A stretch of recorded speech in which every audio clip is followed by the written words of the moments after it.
Bonjour, bon matin de Dieu. Merci d'être là en ce mercredi, milieu de semaine, 24 octobre. Dans l'Église, il y a des gens qui trouvent qu'il faudrait que ça change, des progressistes. Et le cardinal Martini, l'archevêque de Milan, récemment décédé, qui a écrit son testament spirituel, était de cela. Et je pense aussi que l'abbé Raymond Gravel apprécie beaucoup ce qu'il lit de lui et nous présente encore des extraits, quelques idées pour aider l'Église à changer. Allons à sa rencontre. Cette émission vous est présentée par l'organisme catholique La Victoire de l'amour. Depuis toujours, l'être humain cherche le chemin qui mène au vrai bonheur. Pourtant, encore aujourd'hui, notre monde se meurt d'un manque d'amour. Il y a plus de 2000 ans, un homme du nom de Jésus de Nazareth est venu bouleverser le monde, et ce, à tout jamais. Si tu acceptes le Christ dans ta vie, tu es condamné à être heureux.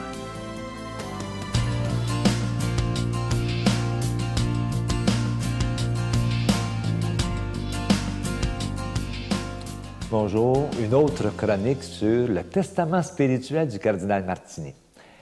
Après avoir suggéré ou conseillé au pape de trouver 12 apôtres, 12 nouveaux apôtres parmi les gens hors normes, le cardinal y va d'un deuxième conseil.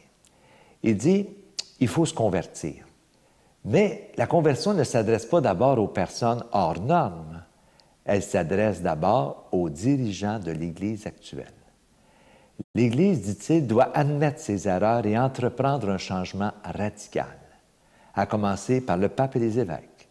Les scandales de pédophilie des dernières années nous obligent à emprunter la voie de la transformation. Monseigneur Martini dit, il faut nous poser des questions sur la sexualité et sur le corps. Il dit, le discours de l'Église en la matière est complètement dépassé. Au fond, on se met la tête dans le sable par une sorte de négation de la sexualité parce que celle-ci est encore un tabou dans notre Église. Nous devons nous demander, dit Monseigneur Martini, si les gens écoutent encore les conseils de l'Église en matière sexuelle. L'Église est-elle encore en ce domaine une autorité de référence ou bien seulement une caricature des médias? C'est une grave question. Quand on y songe un peu, on se rend compte que certains discours de certains dirigeants de notre Église sont tellement déconnectés de la réalité qu'ils font rire plutôt que réfléchir les gens. Rappelez-vous la petite fille brésilienne qui s'était fait violer par son beau-père et que sa mère avait fait avorter. Les propos de l'archevêque du Brésil, qui l'avait condamné, et condamné le médecin qui avait fait l'avortement et la mère aussi, ça a été un tollé général de la part de la population. Ça a choqué le monde entier, cette histoire-là. Un autre exemple, rappelez-vous les propos du cardinal Marc Ouellette, l'ancien archevêque de Québec, sur l'homosexualité et sur l'avortement. Il a fait l'unanimité contre lui. Dans les journaux, on rapportait 98 % des gens s'opposaient au cardinal. Et les médias l'ont caricaturé. Quand Monseigneur Martini dit que la conversion concerne d'abord les autorités de l'Église, je crois que c'est une parole prophétique. Si on veut que l'Église retrouve toute sa vigueur, toute sa crédibilité, et qu'elle redevienne une référence respectée par l'ensemble des gouvernements et par l'ensemble de la population. Et là, Martini pose une question. Quelle est cette peur du changement que l'Église a? Elle a commencé dans l'audace. Elle a commencé à relever des défis. Pourquoi aujourd'hui n'avons-nous pas cette même audace pour poursuivre notre Église? Bonne journée. Notre Père qui es aux cieux, que ton nom soit sanctifié, que ton règne vienne, que ta volonté soit faite sur la terre comme au ciel. Donne-nous aujourd'hui notre pain de ce jour. Pardonne-nous nos offenses, comme nous pardonnons aussi à ceux qui nous ont offensés. Et ne nous soumets pas à la tentation, mais délivre-nous du mal. Car c'est à toi qu'appartiennent le règne, la puissance et la gloire, pour les siècles des siècles. Amen.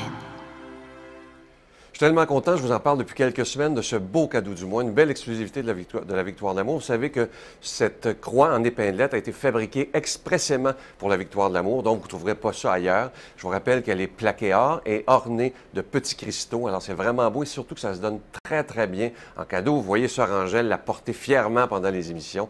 Alors, je vous rappelle que c'est avec un don de 25 $ si vous en voulez une et avec un don de 40 $ si vous en voulez deux. Et moi, je vous remercie aujourd'hui de tout mon cœur, au nom de toute l'équipe de la Victoire de l'amour, de nous aider d'abord par votre prière. Vous savez que c'est ce qu'il y a de plus important, mais évidemment aussi, il faut donner des mains à la Providence. Alors moi, je veux vous dire merci de nous soutenir financièrement. Je vous rappelle qu'on vous envoie un reçu pour fin d'impôt. Alors merci de tout cœur, si c'est possible pour vous, de poster votre don dès demain matin et tous ensemble, parce que bientôt, ça fera déjà 18 ans, j'en reviens pas moi-même, ça ne me rajeunit pas d'ailleurs, ça fera bientôt 18 ans qu'on est à la télé et ça, c'est grâce à chacun et chacune de vous. Je vous donne l'adresse en vous disant merci de tout mon cœur. La Victoire de l'amour, casier postal 120, succursale Boucherville à Boucherville, le J4B 5E6, je vous la redonne. La Victoire de l'amour, casier postal 120, succursale Boucherville à Boucherville, le J4B 5E6. Également par téléphone du lundi au vendredi de 9h à 16h dans le 514-523-4433, 523-4433 ou sans frais, le 1-888-811-9291, 1-888-811-9291 et aussi sur notre site Internet, le www.lavictoiredelamour.org. Moi, je vous dis merci de tout mon cœur, de votre grande générosité. Tous ensemble, on pourra faire la différence.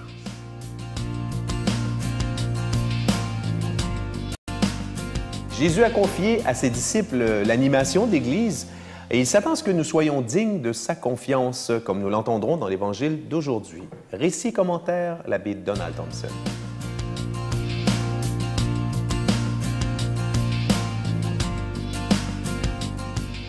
Bon matin. Déjà à la fin octobre, je vous proclame l'Évangile du jour dans notre liturgie de notre Église au Saint-Luc, chapitre 12, versets 39 à 48.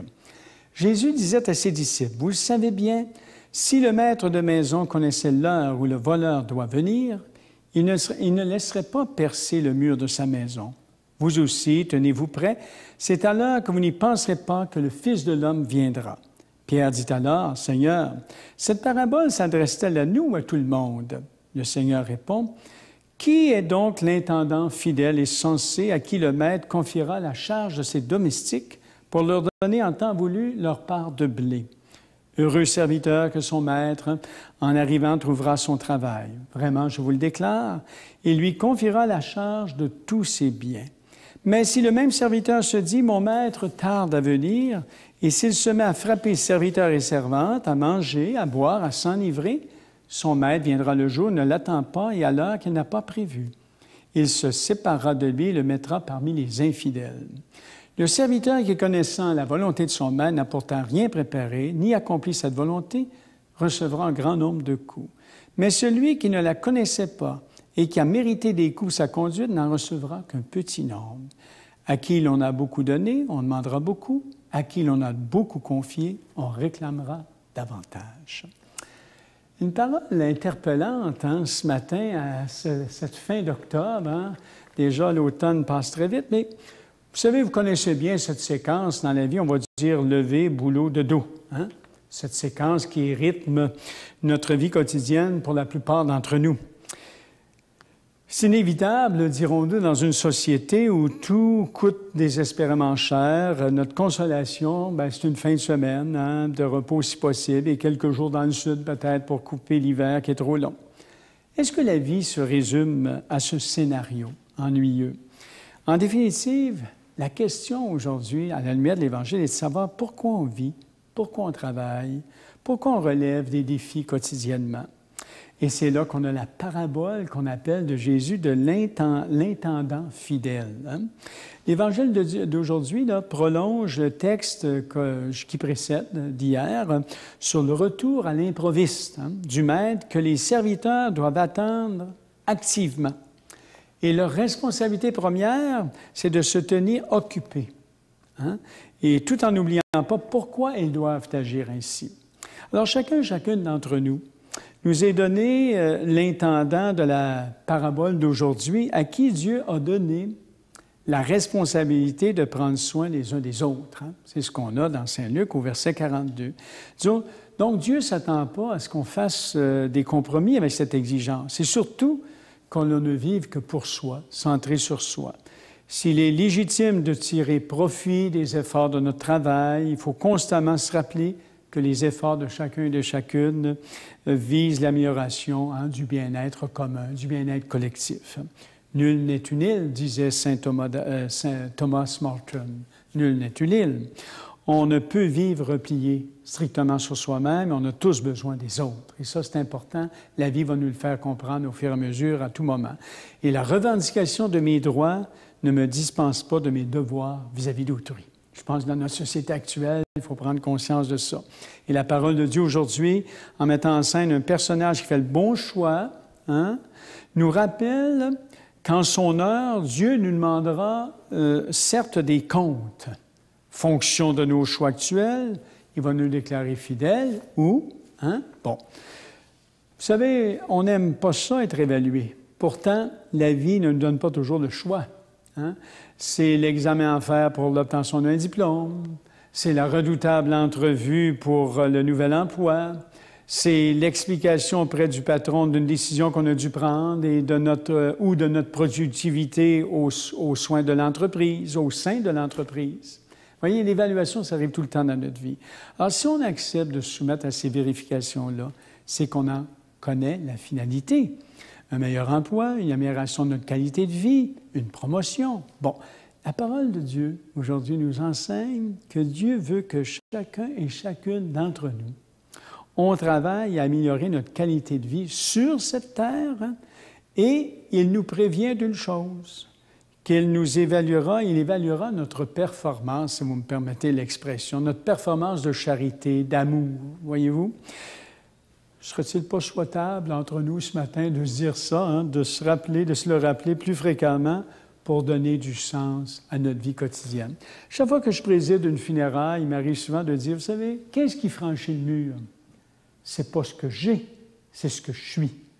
Ce sont mes valeurs qui franchissent le mur. Regardez les gens qui accueillent l'héritage de leurs défunts. C'est pas la maison que j'ai eue, l'auto que j'ai eue, ça passe pas, ça. Ce qui passe, c'est ce que je suis. Donc, redécouvrir constamment la joie d'aider et de vivre les uns pour les autres. Voilà ce à quoi la parabole nous interpelle aujourd'hui. Que le Dieu de la vie vous interpelle dans ce sens et qu'il vous bénisse, le Père, le Fils et le Saint-Esprit. Amen. Bonne journée. Je vous salue Marie, pleine de grâce. Le Seigneur est avec vous. Vous êtes bénie entre toutes les femmes, et Jésus, le fruit de vos entrailles, est béni. Sainte Marie, Mère de Dieu, priez pour nous pauvres pécheurs, maintenant et à l'heure de notre mort. Amen.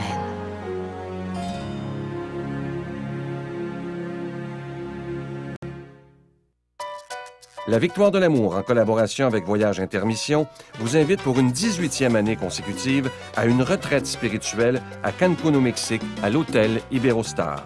Venez vivre des moments de ressourcement inoubliables en compagnie de l'abbé Donald Thompson, le retour de l'unique sœur Angèle et moi-même. Enseignements et célébrations eucharistiques à tous les jours, du 19 janvier au 2 février 2013.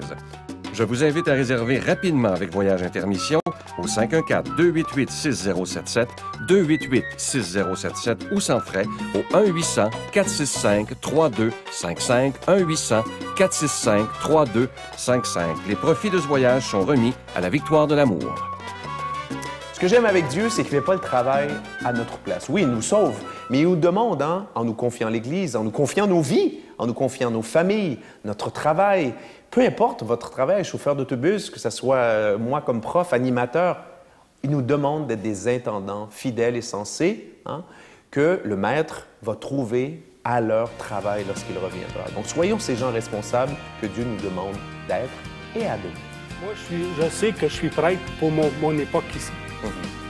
Avant, là, 50 ans, j'aurais pas pu être prêtre. Je suis prêtre pour mon époque, pour ce que les gens vivent aujourd'hui. Oui, il y a des difficultés, mais il y a des choses que j'ai pas connues du passé, malheureusement, qui sont négatives, qu'on rencontre et qu'on entend, mais... La Victoire de l'amour remercie de tout cœur les Résidences Soleil de leur accueil si chaleureux.